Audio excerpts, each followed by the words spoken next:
다니엘서 10장 1절부터 21절까지 차근차근 한번 오늘 다 같이 읽으면 좋겠습니다. 다니엘서 10장 1절에서 21절까지 한 목소리로 차근차근 읽도록 하겠습니다. 시작. 바사왕 고레스 제3년에 한 일이 벨드사살이라 이름한 다니엘에게 나타났는데 그 일이 참되니 곧 큰 전쟁에 관한 것이라. 다니엘이 그 일을 분명히 알았고 그 환상을 깨달으니라. 그때에 나 다니엘이 새 일의 동안을 슬퍼하며 새 일해가 차기까지 좋은 떡을 먹지 아니하며 고기와 포도주를 입에 대지 아니하며 또 기름을 바르지 아니하니라. 첫째 달 24일에 내가 히데겔이라 하는 큰 강가에 있었는데 그때에 내가 눈을 들어 바라본즉 한 사람이 세마포 옷을 입었고 허리에는 우바스 순금띠를 띠었더라. 또 그의 몸은 황옥 같고 그의 얼굴은 번개빛 같고 그의 눈은 횃불 같고 그의 팔과 발은 빛난 놋과 같고 그의 말소리는 무리의 소리와 같더라. 이 환상을 나 다니엘이 홀로 보았고 나와 함께한 사람들은 이 환상은 보지 못하였어도 그들이 크게 떨며 도망하여 숨었느니라. 그러므로 나만 홀로 있어서 이 큰 환상을 볼 때에 내 몸에 힘이 빠졌고 나의 아름다운 빛이 변하여 썩은 듯 하였고 나의 힘이 다 없어졌으나 내가 그의 음성을 들었는데 그의 음성을 들을 때에 내가 얼굴을 땅에 대고 깊이 잠들었느니라. 한 손이 있어 나를 어루만지기로 내가 떨었더니 그가 내 무릎과 손바닥이 땅에 닿게 일으키고 내게 이르되 큰 은총을 받은 사람 다니엘아 내가 내게 이르는 말을 깨닫고 일어서라. 내가 내게 보내심을 받았느니라 하더라. 그가 내게 이 말을 한 후에 내가 떨며 일어서니 그가 내게 이르되 다니엘아 두려워하지 말라. 내가 깨달으려 하여 내 하나님 앞에 스스로 겸비하게 하기로 결심하던 첫날부터 내 말이 응답받았으므로 내가 내 말로 말미암아 왔느니라.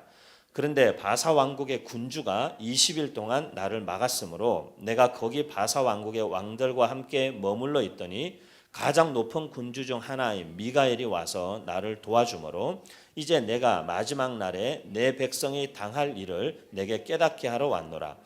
이는 이 환상이 오랜 후의 일임이라 하더라. 그가 이런 말로 내게 이를 때에 내가 곧 얼굴을 땅에 향하고 말문이 막혔더니 인자와 같은 이가 있어 내 입술을 만진지라.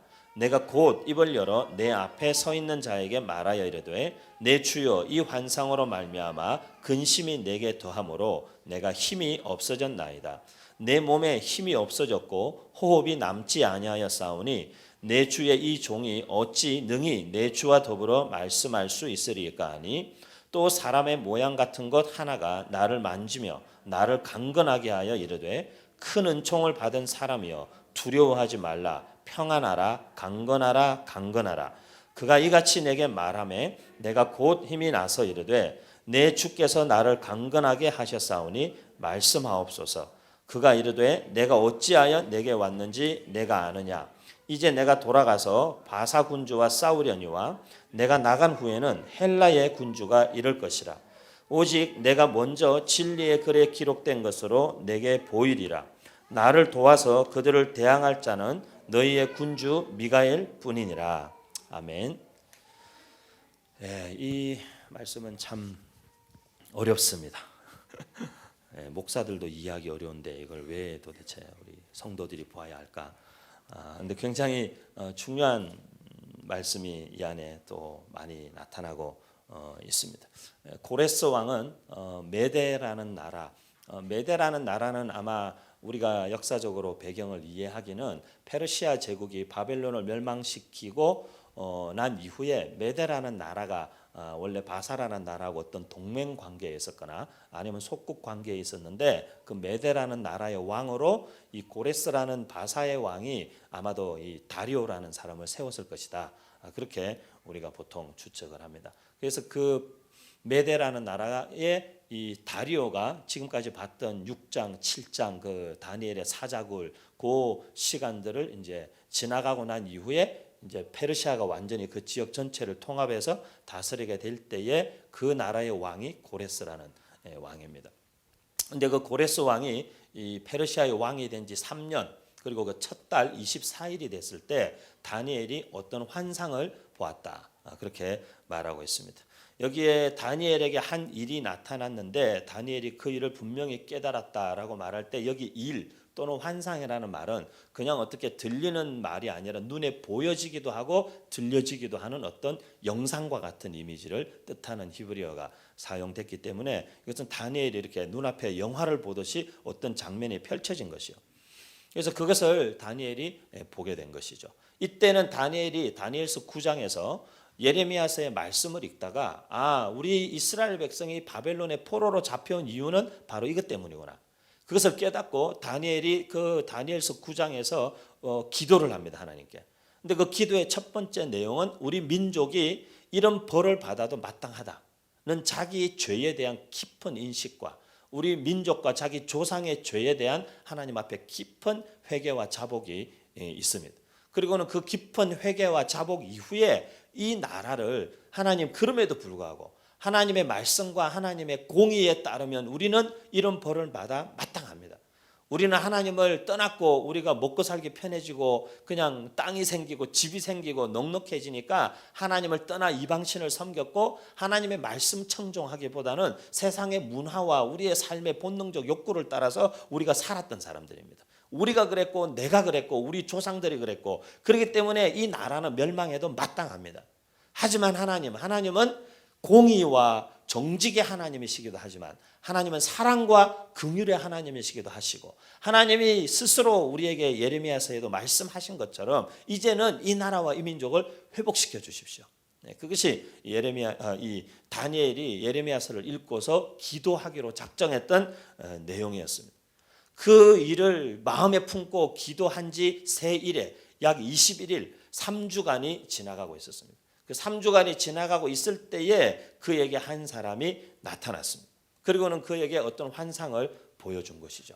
그 환상의 내용이 이제 4절부터 시작되는데 히데겔이라 하는 그 강가 티그리스 강이라고 하는 그 강가에 그가 서 있을 때에 눈을 들어 보니까 한 사람이 세마포 옷을 입었고 허리에는 우바스 순금띠. 이 우바스라는 말은 그 특정 지명을 의미하는데 특별히 순도가 아주 높은 금이 나는 지명을 뜻합니다. 근데 그 지역에서 나는 그 아주 순도가 높은 금으로 된 금 허리띠를 띠고 그의 몸은 황옥과 같고 그의 얼굴은 번개빛과 같고 눈은 횃불 같고 이런 그 한 사람 자기가 본 사람에 대한 묘사가 나타납니다.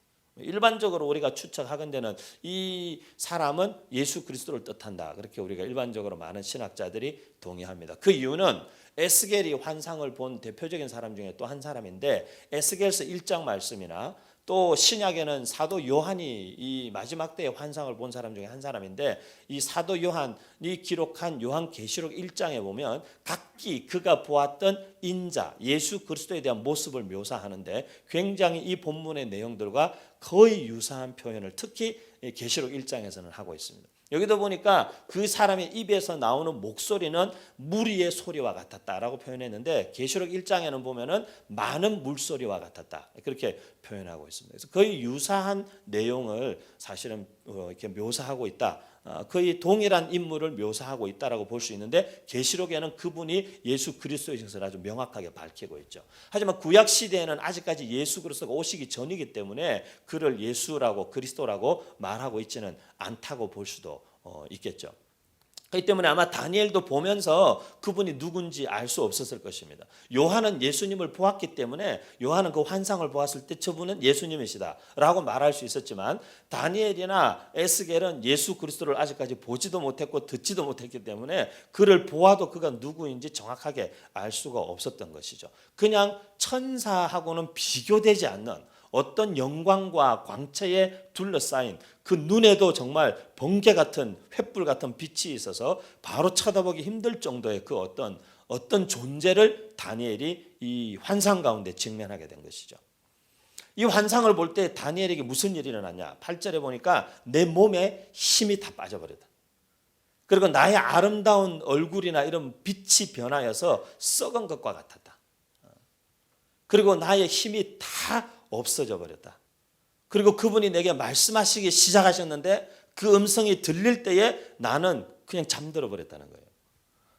어떻게 보면 되게 웃기는데 주님이 말씀하시는데 잠들어 버렸으니까 어찌 보면 되게 웃기는데 사실은 웃기는 장면이라기보다는 어쩌면 오늘날 우리 시대에 우리 크리스찬들이 또는 교회가 상실하고 잃어버린 것 중에 한 가지가 바로 이런 것이 아니겠는가.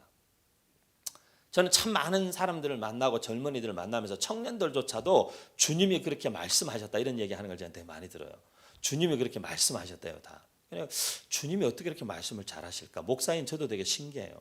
어떻게 쟤들은 주님의 음성을 저렇게 잘 들을까? 되게 신기해요. 근데 나중에 보면 주님이 말씀하셨다는데 또 안 하고 있어 보면 또 주님이 말씀하신 걸 그렇게 쉽게 거역할 수 있을 정도로 이게 우습게 여기는 건가? 아니면 지가 잘못 들었다는 걸 인정하기 싫은 건가? 이게 뭔가 궁금한 일이 많아요. 여러분 하나님을 무슨 동네 아저씨 같이 그렇게 생각하면 안 돼요. 하나님은 우리 옆집 동네 아저씨 이렇게 추리닝 입고 쓰리퍼 걸고 이렇게 편의점 왔다 갔다 하는 그런 동네 아저씨가 아니에요. 하나님은 우리가 주님을 보았다, 우리가 주님을 만났다, 우리가 하나님을 경험했다, 우리가 하나님의 음성을 들었다라고 말할 때는 사실은 이렇게 되는 거예요. 우리 온 존재의 모든 인간적 힘이 그 앞에서 철저하게 무기력해지고 내 얼굴에 빛이나 좀 있고 잘난 척하고 까불거리던 우리가 그 앞에 내가 썩은 자와 같은 거예요. 나한테서 막 썩은 내가 나는 거예요. 나의 그 죄악과 숨겨져 있고 덮여져 있는 욕망과 은밀한 것들이 그분의 임재 앞에 막 드러나면서 더러워서 나 자신을 나도 봐줄 수가 없는 거예요. 그런 하나님의 실존, 하나님의 실제의 임재 앞에서 처절한 자기 자신을 직면해 본 사람, 그런 경험이 없는 사람은 사실 주님을 만났다고 말하면 안 되는 거예요. 그리고 하나님이 말씀하셨다?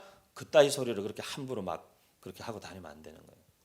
하나님이 말씀하셨다? 다니엘은 그걸 감당할 수가 없었어요. 그 말씀을 듣자 몸에 힘이 빠지다 못해 그는 깊은 잠에 들어갈 정도로 완전한 탈진과 무기력 상태에 들어갔어요. 근데 오늘날 시대에는 너무 소위 영적인 사람들이라는 사람들이 하나님의 음성을 들었다 그러고 주님이 말씀하셨다 그러고 그런 얘기를 너무 쉽게 남발하고 다니는 거예요. 하나님의 임재가 살아계신 하나님이 자기를 나타내셨을 때 인간이 그 앞에 반응하는 것이 그 음성을 듣거나 막 이렇게 까불까불거리고 그런 게 아니에요. 그 임재의 한 자락이라도 보면 나의 너무나 더럽고 추함이 확 덜쳐져 가지고 사실은 그 앞에 정말 나의 존재 자체의 이 존재감이 없어지는 거죠. 저는 아까 일부 예배 드리면서 우리 사역자들한테 그런 얘기했어요. 우리가 사역자들로서 적어도 하나님 앞에 우리가 하나님의 뜻을 따라 무엇을 한다라고 할 때는 하나님 앞에 그 뜻을 위해 이 정도로 한번 붙잡혀 보는 일은 있어야 된다. 내 평생을 들여서 하나님 앞에 내가 주님이 나를 이 일로 부르셨다고 할 때는 주님이 그 일로 나를 부르실 때에 나의 존재의 처절함이 드러나야 되고 내가 그것을 감당할 수 없는 존재라는 것을 고백해야 되고 그럼에도 불구하고 오늘도 이 10절에 있는 말씀처럼 한 손이 다니엘을 어루만지기로 다니엘이 막 떨었지만 그의 무릎과 손에 이제 몸을 겨우 일으킬 수 있는 힘이 생겼던 것이죠. 하나님 앞에 자기의 존재의 본질을 직면하는 것. 사실은 자아가 죽는다는 건 그런 거죠. 하나님 앞에 자기의 존재의 본질을 직면하는 것. 하나님 앞에서만큼은 자아라는 걸 세울 수 없는 사람들. 예, 우리가 인간이기 때문에 살면서 인간관계에서 우리의 자존심이 불쑥불쑥 튀어나올 수도 있고 하지만 그 하나님 앞에서 자아의 존재가 아마 우리가 지속적으로 깊이 그 임재 가운데 들어가 본 사람들은 그런 자아라는 것도 튀어나오지 않을 것 같아요. 아마 그 훈련이 우리에게 계속되면. 오늘날 시대에 우리가 참 영적으로 혼란한 시대에 살고 있는데 특히 이 하나님의 음성을 들었다. 주님을 만났다. 주님을 경험했다. 정말 어떻게 만났는지 우리가 생각해 봐요. 이 다니엘 보세요. 하나님을 우리가 너무 이렇게 아버지 막 이렇게 표현하니까 어떤 이렇게 우리 피부치처럼 내 육신의 아버지처럼 그렇게 편하게 우리가 이미지를 만들어서 그렇게 우리가 말하기 쉽지만 그것은 하나님의 거룩하심이라는 하나님의 엄청난 파트를 놓치게 만드는 그게 오류가 생길 수 있어요. 사실 하나님의 그 크고 놀라우심을 드러내는 설교나 하나님의 크고 놀라우심을 드러내는 예배가 참 드문 시대예요. 거의 우리의 설교나 우리의 예배는 우리를 사랑하시고 뭐 우리를 죄에서 건져주시고 뭐 우리의 낮은 자존감을 만지셔서 뭐 회복시켜주시고 치유해주시고 뭐 이런 수준이지, 그분의 영광 앞에 우리가 정말 그분 눈앞에서, 사람의 눈에 보이지 않지만 그분의 눈앞에서 어두운 곳에서 부끄러운 짓들을 하고 있는 것들이 그 앞에 다 드러나 있다는 사실을 알고 몸이 부들부들 떨리는 영적 경험을 하는 사람들은 별로 없어요. 다 그 마음에 품은 생각과 죄악이 사실은 썩은 내가 진동할 정도로 미움이 있으며 용서하지 않는 마음이 있으며 풀지 않는 분이 있고 결코 화해하고 싶지 않은 관계성을 여전히 가슴에 품고도 하나님 앞에 나와서 하나님을 예배한다고 말하고 있는 그 가증스러움을 고백하지 않는, 직면하지 않는 그런 시대를 우리가 살고 있는 것이죠. 저는 깨끗하고 완전하다 그런 얘기 아니에요. 하지만 하나님 앞에 나올 때만큼은 내가 그런 존재라는 것을 인정하고 그 앞에 인식하고 고백하고 회개하고 처절하게 엎드려져야 되는 것이죠. 우리가 죄를 짓지 않고 살 수는 없어요. 하지만 하나님 앞에 나올 때마다 내가 그런 존재라는 사실을 알아야 하는 것. 오늘날 시대 교회 안에는 너무 이렇게 자기 의의가 높은 사람들이 많아가지고 서로 계속 정죄하고 누가 어떻다는 얘기는 하지만 자기의 들보를 하나님 앞에 붙들고 부들부들 몸을 떨며 씨름하는 사람은 없는 시대예요. 참 보기 드문 시대예요. 그죠? 저도 저희 아내가 여기 앉아 있지만 제가 아마 그런 자세로 늘 한다면 저희 둘 사이에 조그만 아마 부부의 어떤 다툼조차도 없을 것 같아요. 근데 우리의 자아가 살아있으니까, 이만큼 올라와 있으니까, 그죠? 하나님 앞에 나올 때마다 그 처절한 깨트려짐이 있어야 되는 것이죠. 아, 하나님, 나는 아직도 참 죽으려면 멀었습니다. 사실 하나님의 임재, 우리가 너무 요즘에 유행하는 단어죠. 이 찬양 사역, 뭐 예배, 집회 이런 게 너무 유행하면서 하나님의 임재 막 이렇게 주님이 여기 함께 하신다 그러고 주님의 임재가 있다 그러고 이렇게 얘기하는데 주님의 임재가 어디 있는 거예요, 도대체? 주님의 임재가 어디 있는 거죠? 내가 막 이렇게 좀 감상적이고 감미롭고 감성적이 되면은 그게 주님의 임재가 나타난 건가요? 내가 막 느끼기에 막 눈에 눈물이 막 이렇게 흐르고 가슴이 막 뜨거워지고 심장이 두근두근 뛰면 주님의 임재가 나타난 건가요? 그런 경험은 다른 데서도 다른 방법으로도 얼마든지 가능한 것 같아요. 놀이동산에서도 가능하고요. 나이트클럽에서도 가능하고요. 어떤 사람들은 닭이 무서워서 닭만 나타나도 심장이 두근두근 뛰고요. 온몸에 소름이 쫙 돋고요. 그런 느낌, 그게 아니에요, 사실은. 정말 하나님의 임재는 그분 앞에 나를 드러나게 하는 것이죠. 나를 직면하게 하는 것이죠. 아, 내가 이런 존재구나. 내가 사실은 괜찮은 듯하고 돌아다니지만 나는 진짜 이런 정도구나. 나는 참 목회할 자격이 없는 그런 인간이구나.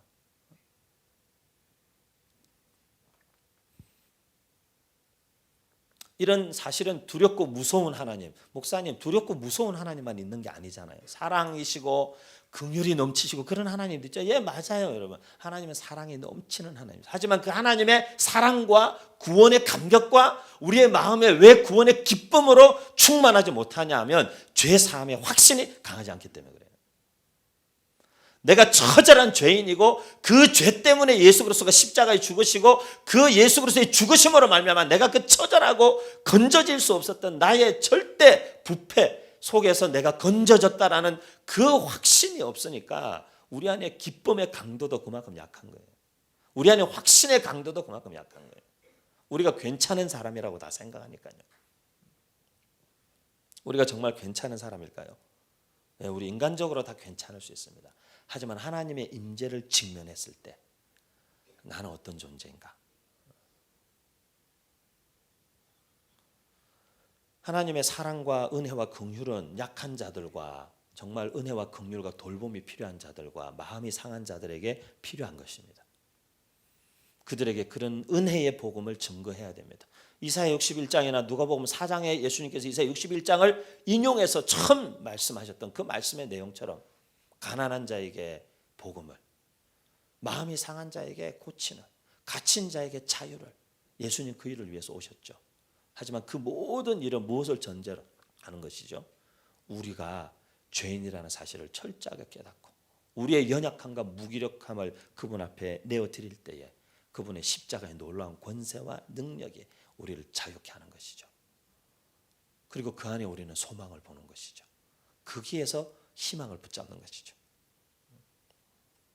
사실 이런 하나님의 임재 앞에 완전 탈진되고 무기력하게 쓰러지는 다니엘의 모습은 너무나 피상적인 우리가 갖고 있는 하나님에 대한 경험을 한번 좀 깊이 되돌아보게 하는 것이죠. 정말 하나님을 아는 사람은요, 그 하나님의 절대 진리, 그 하나님의 절대적인 거룩, 그분의 위엄 앞에 한 번쯤 꼬꾸라져 본 사람이에요. 한 번쯤. 여러분 평생 한번 돌아보세요. 신앙생활하면서. 저도 모태신앙이고 목사의 자녀로 태어났고 어려서부터 성경을 수도 없이 성경책과 만화책을 통해서 수도 없이 봤고 대학생 때는 성경 통독 수련회 다니고 사경회 다니고 청년부 수련회도 성경 통독 사경회를 하면서 성경도 수도 없이 읽었고 성경의 스토리를 다 알고 신학을 공부하고 목회를 하고 사역을 한대지만 하나님 앞에 한번 꺾어지는 경험이 없이는 사실 정말 내가 주님과 정말 내가 진짜 주님과 친한가 다시 한번 생각해 보게 되는 거죠. 하나님 앞에 그분의 진리 앞에 우리 한 번은 꺾어져야 됩니다. 그럴 때 우리의 자아가 이렇게 확 무너지는 것이죠. 그게 그리스도 안에서의 새로운 정체성과 존재감과 의로움이 우리 안에 자리 잡기 시작하는 것이죠. 근데 거의 대다수의 신앙생활 하면서 지속적으로 걸려 넘어지는 문제는 이 그리스도 앞에서 처리되지 않은 자아의 문제예요. 다 그 문제에 걸려 넘어지는 거죠, 우리가. 그렇게 다니엘이 거꾸로졌을 때 우리가 없어져 버리는 게 아니고 주님은 그를 다시 어루만져서 일으키십니다. 오늘 본문에 그 말이 계속 나와요.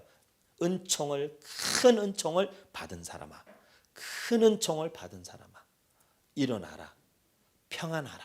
그것 때문에 두려워 덜덜 떨고 있는 다니엘에게 평안해라.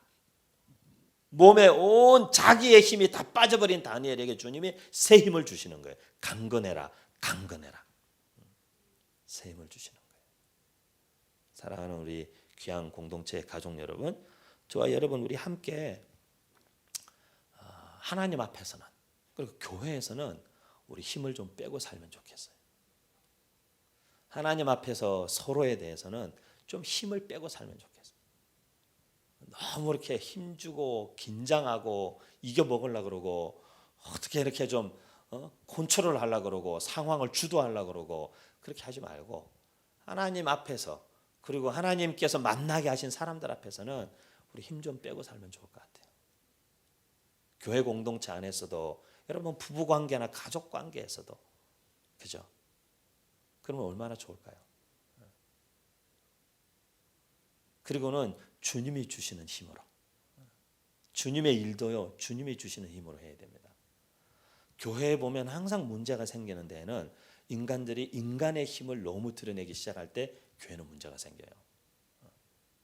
거기서부터 항상 문제가 생겨요. 다툼이 생기고 시기가 생기고 물고 뜯고 비방하고 뒷담화하고 험담하고 인간의 힘이 자꾸 드러나려고 하니까.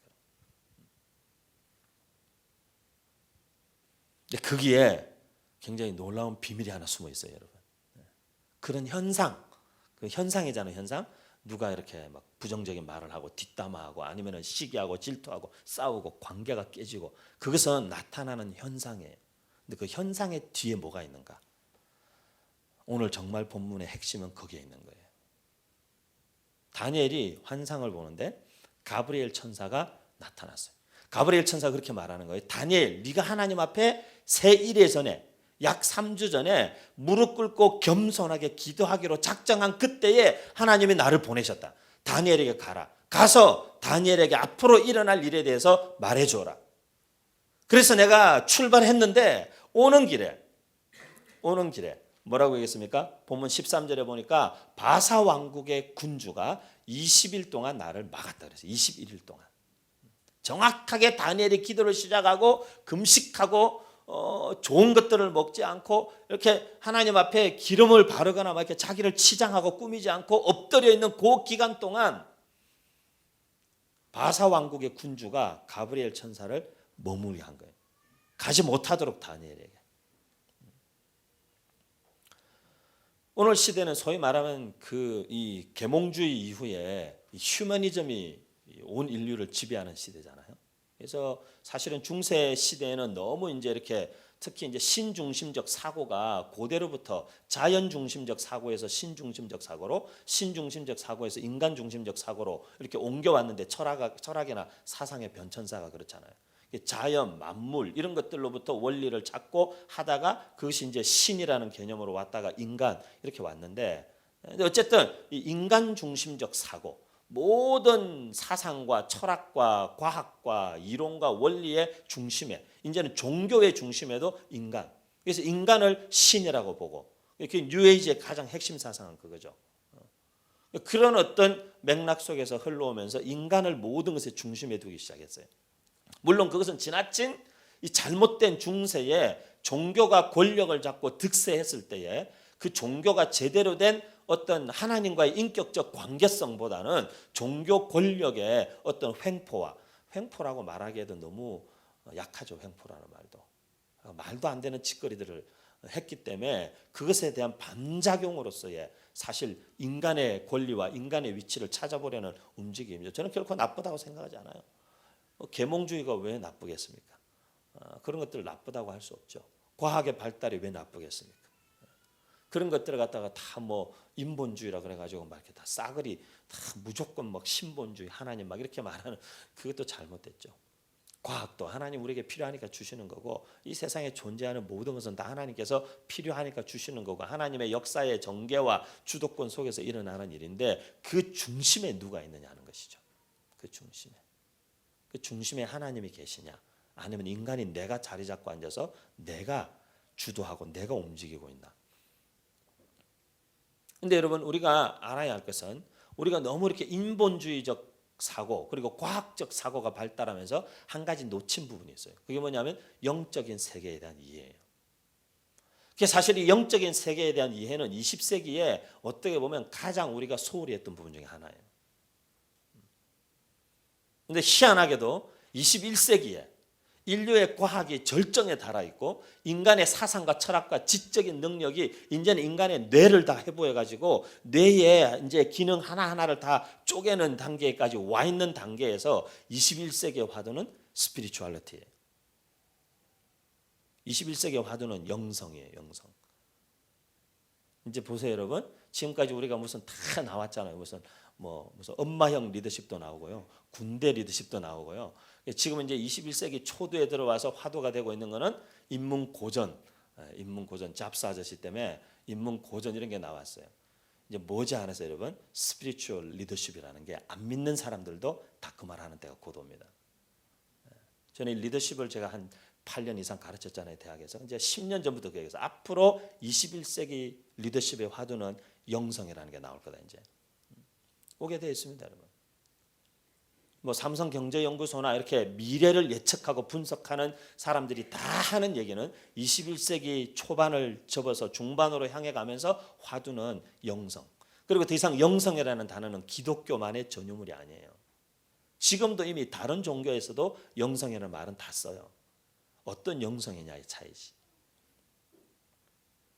인간들이요, 이 엄청나게 첨예하게 발달한 문명과 기계들 속에서 사실은 다시금 본질에 대한 관심이 고개를 들고 있어요. 그 본질의 핵심에는 영성이 있는 거예요. 영적인 것이 스피리추얼한 거죠.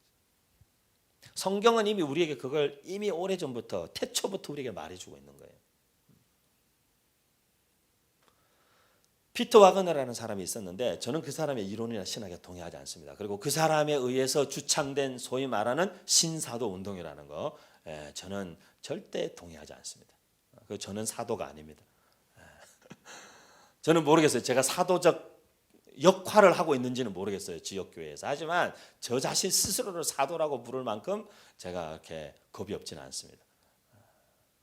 그 정도로까지 제가 진보적이지는 않습니다. 근데 이 사람들은 자기들이 막 이렇게 해가지고 어떤 그 사람에게 어떤 능력이 나타나고 좀 이런 특징들이 몇 가지 보이면 그 사람들 다 사도라고 이름을 붙여줘요. 그래 한국에도 보면 집회 포스터 같은 거 여기저기 막 붙어 있어요. 근데 뭐 보통 우리 같으면 누구누구 목사 이럴 텐데 거기는 사도 누구누구, 심지어는 선지자 누구누구 이렇게 해서 막 집회 포스터 이렇게 붙어 있어요. 여러분 죄송합니다만은 사도나 선지자 포스터 붙은 집회에 가면 우리 교회에서 잘릴 줄 아세요, 여러분? 뭐 다 좋습니다, 여러분. 은혜 받기 위해서 집회 가세요. 기도원도 가시고 괜찮습니다. 하지만 항상 그 과정과 이후의 결과에 대해서 저하고 의논하십시오. 그러지 않은 상태에서 벌어지는 영적인 문제에 대해서는 저는 책임질 수 없습니다. 하지만 사도 선지자님들의 집회는 가지 마십시오. 거기까지는 안 됩니다. 거기까지는 안 되고. 차이가 있습니다. 미묘한 차이가 있어요. 다 그렇게 하는 것 같지만 미묘한 차이가 있어요.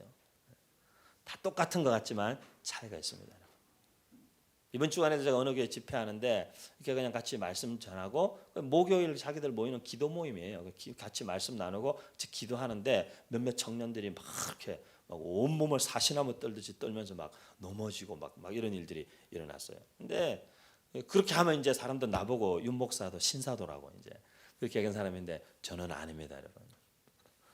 여러분 아시다시피 저는 설교 시간에도 그런 얘기 잘 안 합니다. 저는 거의 역사, 인물, 시대 이런 거 얘기하죠.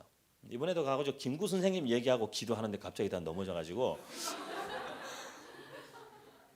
나는 뭐 무슨 일인지 알 수가 없지만 저는 뭐 그런 사람 아니에요. 그런 걸 제가 추구하는 사람도 아니고 그런 걸 제가 막 그런 사람도 아니고 뭐 하나님께서 그렇게 하시는 건 저도 모르겠는데 하여간 그렇게 해서 정말 영적으로 많이 이렇게 벗어나고 밝아지고 또 되게 채워지고 그런 건 감사하죠. 근데 그럼에도 불구하고 여러분 우리가 한 가지 알아야 돼요. 이 세상은 영적 세계가 실제한다는 거예요.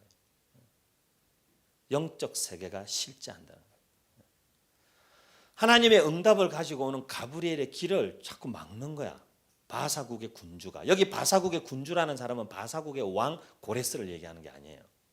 바사국의 영적 권위를 행사하려는 어떤 존재를 의미하는 거예요. 왜 그랬게요? 왜 그랬게요? 이 바사국의 군주인 고레스가 너무 하나님 편을 드는 거예요, 지금. 고레스가 누굽니까? 고레스가 칙령을 내려서 이스라엘 백성들을 다 본국으로 돌아가서 성전을 회복하고 예루살렘 성을 재건하라고 칙령을 낸 사람이 고레스예요. 고레스는 크리스찬도 아니고 예수 믿는 사람도 아니고 하나님 믿는 사람도 아니었어요. 그런데 그가 하나님이 그의 마음을 움직이셔서 그런 칙령을 내리게 된 거예요. 무슨 얘기를 하려고 하는 거냐면 우리의 눈에 아까 제가 현실을 얘기했는데 우리의 눈에 어떤 현상이 나타났을 때는 여러분 그 현상이 우리의 눈앞에 나타나기 전에 이미 보이지 않는 영역에서의 어떤 싸움이 끝나고 난 다음에 나타나는 거예요. 우리가 갑자기 이유를 모를 분노나 짜증이 확 치밀었다. 잘 생각해 보면 이유가 있어요. 하지만 이유가 진짜 없는 게 있어요. 그럴 때는 주의해야 됩니다. 무언가가 나를 충동질한 거예요. 뭔가가 나를 충동질한 거예요. 사단이 하는 일은 우리에게 계속 불화살을 쏴대는 거예요. 근데 우리가 말 그대로 에베소서 6장에 있는 말씀처럼 믿음의 방패와 구원의 투구와 의의 흉배를 붙이고 예수 그리스도의 진리와 그분의 진리의 보호 아래 계속적으로 거할 때에는 그것들을 능히 그 불화살을 막아낼 수 있지만 모든 악한 자의 화전을 소멸시킬 수 있지만 우리가 그 긴장을 푸는 순간 화살 하나가 나를 뚫고 들어오는 거예요. 그러면 없던 일이 확 튀어나오는 거예요. 없던 감정, 없던 말이 막 튀어나오는 거예요. 어떤 목사님 한 분이 지난주에 한 3주 전에 단양에서 우리 사역하고 있을 때 목사님 한 분이 기도를 요청했어요. 그래서 왜 그러세요 목사님? 그러니까 자기가 치유도 하고 축사도 하고 다 이렇게 사역을 하는데 자기가 사모님하고 가끔씩 이렇게 싸울 때 사모님하고 싸울 때 자기 아닌 어떤 존재가 이렇게 확 튀어나오는 것 같아요. 그래서 자기 안에 자기 아닌 어떤 존재가 있는지 없는지 좀 분별을 해줬으면 좋겠고 있다면 좀 해결이 됐으면 좋겠다고. 그래서 우리가 목사님 한 4-5분 같이 모셔서 같이 우리가 그 목사님과 함께 기도했어요.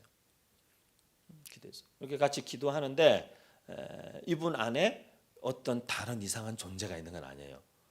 아닌데 우리가 함께 계속 기도하고 굉장히 영적으로 민감하신 분들도 함께 있었고 우리가 기도하는데 그건 아닌데 이분의 과거에 굉장히 여러 가지 일들이 있었어요.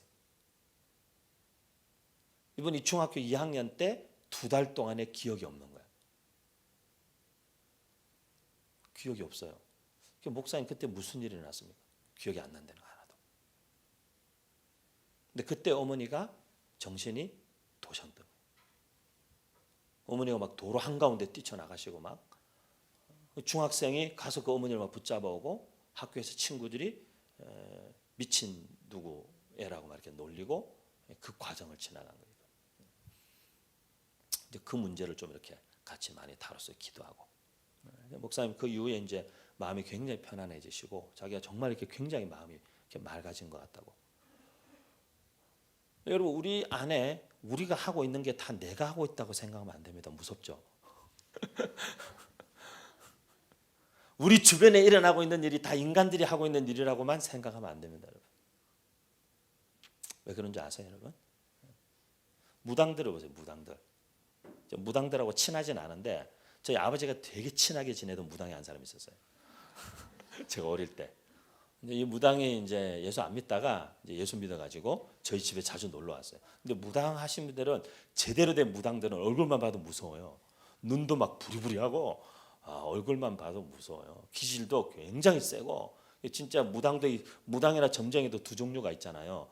이게 학습해서 한 학습 무당이 있고 신내림 무당이 있어요.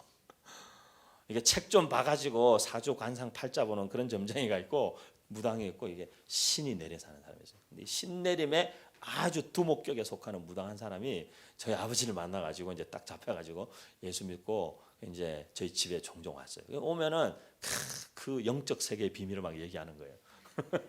자기가 알고 있는 영적 세계의 비밀을 막 이렇게 얘기하는 거예요. 목사님 점 보는 게 그게 뭔 줄 아세요? 막 이러면서 절대 예수쟁이들 중에 점 보는 사람 절대 점 보지 말라고 그러라고. 큰일 난다고. 그거는 사단에게 귀신한테 족쇄를 채이는 거라고.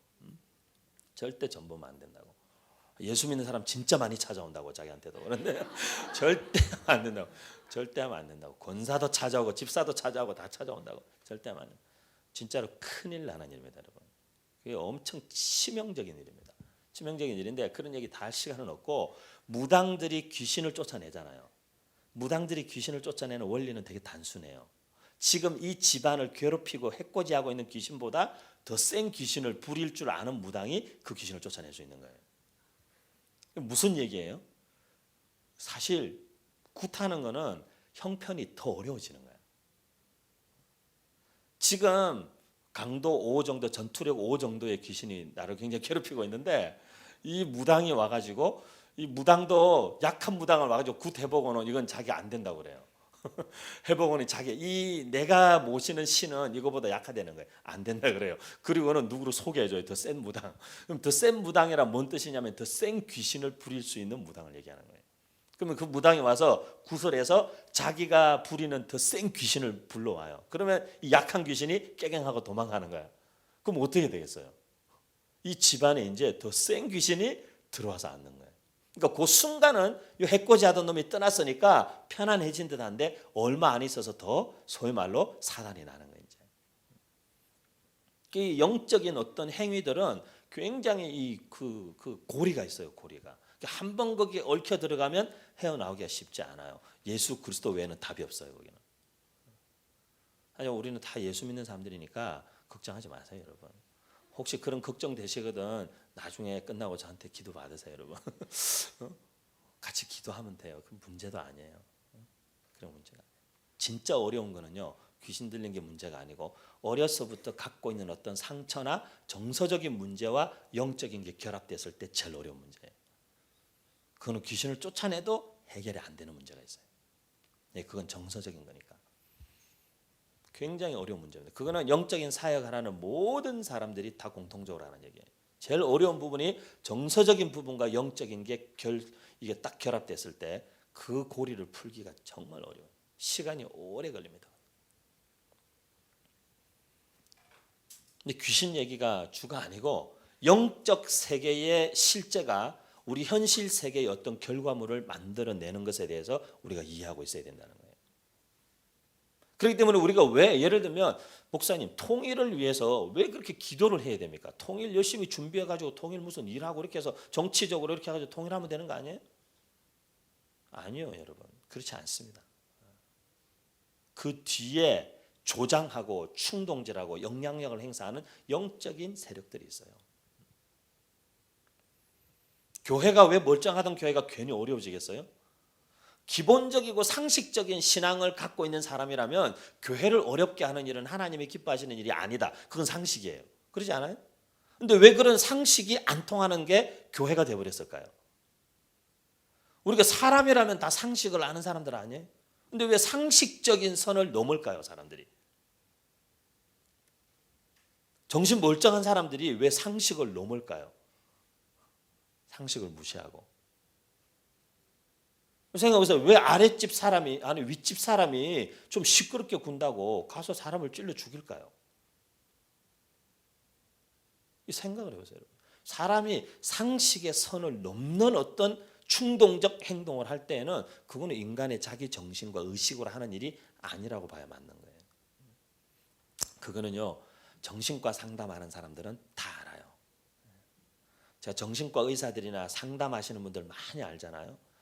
정직한 사람은 다 제가 목사니까 저 앞에서는 인정해요. 제가 물어보죠. 정신과 의사한테. 당신 진짜로 정신병 다 치료할 수 있냐고. 예, 여러분. 열에 9명은 못한다고 그럽니다. 할 수 없어요. 정신과 의사는 정신병을 치료할 수 없어요. 정신과 의사는 할 수 없습니다. 누구든 데려오세요, 저한테. 제가 제 앞에서 할 수 없다고 얘기하는 거 보여드릴게요. 할 수 없습니다. 자기가 할 수 있는 일은 약을 처방해가지고 그 어떤 뇌의 특정 부분이나 신경의 어떤 부분을 조절해서 그냥 그런 감각에 무뎌지게 만들거나 그거에 대해서 분노나 이런 것들을 좀 이렇게 그 조절하는 그 신경 기능을 약으로 어떻게 하는 거지? 자기 할 수 없다고. 할 수 없습니다, 여러분. 하지만 하나님께서는 하실 수 있어요. 이게 복음 안에만, 예수 그리스도 안에만 사실은 완전한 해결점이 있어요. 없어요, 여러분. 무당도 정신과 의사도 상담하는 사람도 못합니다. 우리나라 가족상담협회 회장님이시고 대학교 교수님이시고 긍정주의 인지심리학을 우리나라에 처음 소개한 분이고 학지사에서 대학 교재도 내시고 그분도 그랬어요. 저하고 만나가지고 서초동에 상담센터도 운영하시고 제가 그랬어요. 이거 긍정주의 상담 심리로 얼마나 고칠 수 있습니까? 그분이 그랬어요. 목사님 이거 아무것도 아닙니다. 이걸로는 해결 못합니다. 근데 이거나 따나 뭐가 하나 있어야 되잖아. 도구가. 우리나라에 그 책을 번역하고 그 학설을 처음 갖고 들어온 사람이. 근데 이거 있어야 되잖아. 여러분 이 사람 우리가 현상적으로 우리의 눈앞에 나타나는 게 그게 우리의 육신적 어떤 거라고 생각하시면 안 돼요. 에베소서 6장에 분명히 얘기했잖아요. 우리의 씨름은 혈과 육에 대한 게 아니에요. 우리가 싸우고 있는 싸움은 혈과 육, 우리의 몸으로 느끼고 감지하고 눈에 보이고 귀에 들릴 때는 이미 늦은 거예요. 그 뒤에 이미 무엇이 작동한 거예요. 그 배후에 무엇인가가 이미 작동해서 우리의 입에서 나오지 말아야 될 말을 이미 나오게 만들고 뱉지 말아야 될 감정을 분출하게 만들고 하지 말아야 될 일들을 이미 행동을 충동적으로 하게 만들어버린 거예요. 우리가 왜 기도해야 됩니까? 우리가 왜 항상 깨어있으라고 말합니까? 야고보 사도도 베드로도 바울도 왜 항상 근신하고 깨어있으라고 말합니까? 이미 우리의 입에서 우리의 말이나 우리의 행동이 나와버렸을 때는 이미 게임에서 진 싸움이에요. 그렇기 때문에 깨어있으라고 말하는 거예요. 그렇기 때문에 우리는 우리의 육신적으로 뭐가 여러분 들리는 것에 대해서 영적인 분별을 반드시 해야 돼요. 누가 여러분에게 무슨 말을 하거나 어떤 인포메이션이 들어왔다거나 어떤 감정이 내 안에 일어났을 때 영적으로 분별하는 과정을 반드시 거쳐야 돼요. 이 말이 도대체 이 말을 하는 의도가 뭘까? 이 말이 왜 나한테 들어오는 걸까? 이게 하나님이 원하시는 건가? 분별해야 돼요. 분별하지 않으면 우리는 그 순간에 잡히는 거예요. 저는 이것이 여러분 개인적 삶의 차원과 여러분의 가정의 차원과 우리 교회 공동체 차원과 국가와 나라와 민족적 차원에 다 적용돼야 된다고 봐요. 여러분 개인의 삶에 여러분 개인의 영적인 감정적인 컨트롤도 마찬가지겠지만 여러분 가족도 마찬가지예요. 그죠? 가족도 마찬가지. 예수님께서 아주 심플한 영적인 전쟁에 대한 룰을 말씀하셨을 때 다른 말씀하지 않으셨어요. 마태복음 12장에 예수님 말씀하실 때 그렇게 말씀하셨어요. 만약 사람이 어느 집에 들어가서 물건을 뺏고자 하면 먼저 그 집을 지키고 있는 강한 자를 결박하지 않고는 그건 불가능하다. 그건 불가능하다. 그 강한 자를 결박한 후에라야 그 집 세간을 늑탈할 수 있지 결박하지 않고는 그 집의 세간을 가져올 수가 없다. 그죠? 그렇기 때문에 우리가 개인적 차원에서는 내가 하나님의 자녀라는 사실을 계속 확신하고 내가 하나님의 자녀고 우리 하나님이 가장 전능하신 왕 중의 왕이고 신들 가운데 가장 뛰어난 신이시라는 사실을 확신하는 믿음의 고백과 선포가 우리의 삶에 확실할 때에는 그 하나님 때문에 우리의 삶을 마음대로 어떻게 원수가 해코지할 수 없지만 우리가 그 긴장을 늦추고 내가 주인 노릇하고 있을 때는 사단이 볼 때는 귀신이 볼 때는 되게 웃기는 거예요. 우리가 되게 우습게 보이는 거예요. 와서 툭툭 건드리는 거예요. 툭툭 한 번씩 찔러보는 거예요. 그러다가 제대로 한번 먹히면 뭐가 왈칵하고 쏟아져 나오는 거죠. 개인적 차원에서도 우리가 적용해야 될 뿐더러 여러분의 가정도 마찬가지예요. 여러분 영적인 싸움에서 먼저 이기지 않으면 육신적 관계를 풀 수가 없어요.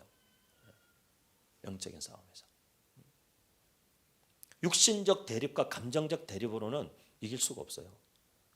그렇기 때문에 여러분이 정말 어떤 중요한 미팅이나 여러분의 가족들에게 복음을 증거하거나 그럴 때는 기도가 필요한 거예요. 그냥 1년 내내 안 보다가 추석에 가가지고 갑자기 아버지한테 아버지 이제 좀 믿으세요. 이렇게 해서 믿어지는 게 아니에요. 그렇게 해서 믿어지지 않아요. 저 대학생 때 제 후배 하나가 아직도 제가 기억에 남는데 이 친구는 예수를 믿자 말자부터 전도에 확 빠져버렸어요. 이 친구가 전도하면 근데 무조건 다 믿는 거예요. 진짜 무조건 다. 상대가 누구든지 간에. 근데 지금도 제가 기억나요. 그 친구는 늘 전화 와요. 선배, 제가 누구를 전도하기로 했다고. 어느 가게에 제가 물건 사러 갔다가 그 가게 직원을 만났는데 그 사람한테 전도해야 되겠다고. 자기가 그 친구한테 복음을 예를 들면 오늘이 11월 며칠이에요. 11월 10일이잖아요. 11월 20일 날 자기가 복음을 전할 건데 자기가 앞으로 10일 동안 매일 저녁을 금식하면서 기도할 거라는 거예요. 선배님도 기도해 달라는 거예요. 오케이. 기도하는 거예요. 11월 20일 날 딱 됐어요. 그럼 그날 좀 더 기억하고 기도해 줘요. 그날 밤에 딱 전화 와요. 선배님 영접했습니다. 이 친구 때문에 교회 청년부가 대여섯 명 있던 교회 청년부가 불과 한 5, 6개월 만에 5, 60명이 됐어요. 다 전도해가지고. 근데 얘는 딱 타겟을 정하면 그때부터 최소 10일 작정하는 거예요. 그리고는 매일 저녁 금식하면서 집중적으로 그 사람을 위해서 기도하는 거예요. 집중적으로. 근데 우리는 전도를 할 때에도 이것이 어떤 영적인 스피리추얼 액션이라는 걸 모르고 육신적으로 굉장히 접근하는 거예요. 감정적으로 어떻게 호감을 사서 어떻게 말을 잘 설명해가지고 어떻게 관계를 편안하게 해서 어떻게 밥을 한 그릇 사 먹여가지고 그렇게만 되는 게 아니에요. 여러분. 여기에는 영적인 세계가 개입해 있어요. 영적인 세계. 개인의 전도 문제, 우리의 개인의 관계 문제, 여러분의 가정의 문제, 가족 구원의 문제, 여러분 회사, 직장의 대인관계뿐만 아니라 사업과 일에 풀려나가는 문제, 특별히 여러분이 하나님 나라를 위해서 뭔가를 하기를 원한다면 이 영적 세계의 실제에 대해서 눈을 떠야만 돼요.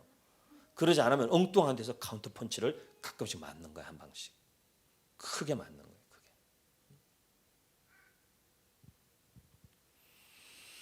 그래서 저는 우리 이름 없는 교회 공동체 우리 가족들에게 여기 보니까 보세요. 세계 역사가 영적 실제들에서 움직이는 거예요. 이스라엘을 돕는 가브리엘과 미가엘 군주가 움직이는데 바사 왕국을 돕고 관장하고 장악하려는 군주들이 나서서 방해하고 그거하고 싸우고 겨우 돌아서고 나니까 헬라국을 지배하는 군주가 나타나서 그 길을 방해하고 회방하고 그 자기들의 세력을 떨치려고 하고 그 영향력 아래에서 알렉산더가 움직이는 거예요. 고레스가 움직이고 이스라엘의 왕들이 움직이고 이스라엘 왕들도 마찬가지예요. 사울 보세요. 하나님의 지배를 받든지 악신의 지배를 받든지 그 영향력 때문에 나라를 풍지박산내는 거예요.